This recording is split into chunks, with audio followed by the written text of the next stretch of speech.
উদ্দেশ্য সফল হতো না, সকলে মাকাল ফলগুলো খেয়ে ফেলতো। মনিকা, আলিয়াকে এখানে নিয়ে আয়। ঠিক আছে বুড়িমা। ছেড়ে দাও আমাকে, আমি তো তোমাদের কোনো ক্ষতি করিনি, কেন ধরে নিয়ে এসেছো আমাকে? ক্ষমা করো বোন আমাকে, আমি যে অসহায়। তোমাকে বুড়িমা ডাকছি, চলো আমার সাথে। বুড়িমা, এই নাও তোমার শিকার। বুড়িমা, কেন কষ্ট দিচ্ছ এমন করে? মুক্তি দিয়ে দাও না সবাইকে। তোরও কি মাকাল ফল হওয়ার ইচ্ছা হয়েছে? দয়া করে আমাকে মাকাল ফল বানিও না বুড়িমা।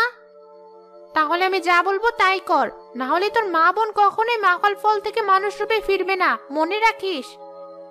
এমন কথা বলো না বুড়িমা, তুমি যা বলবে আমি তাই করব। এসবের মানে কি? আমি তো কিছুই বুঝতে পারছি না। তোর এত বুঝে কাজ নেই, আজ থেকে তুইও বাকি সবার মতো মাকাল ফল হয়ে আমার বাগানে ঝুলে থাক।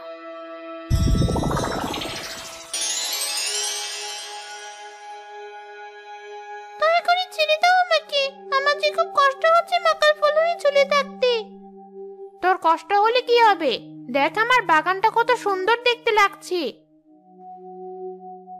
বুড়ি সেখান থেকে চলে আসে।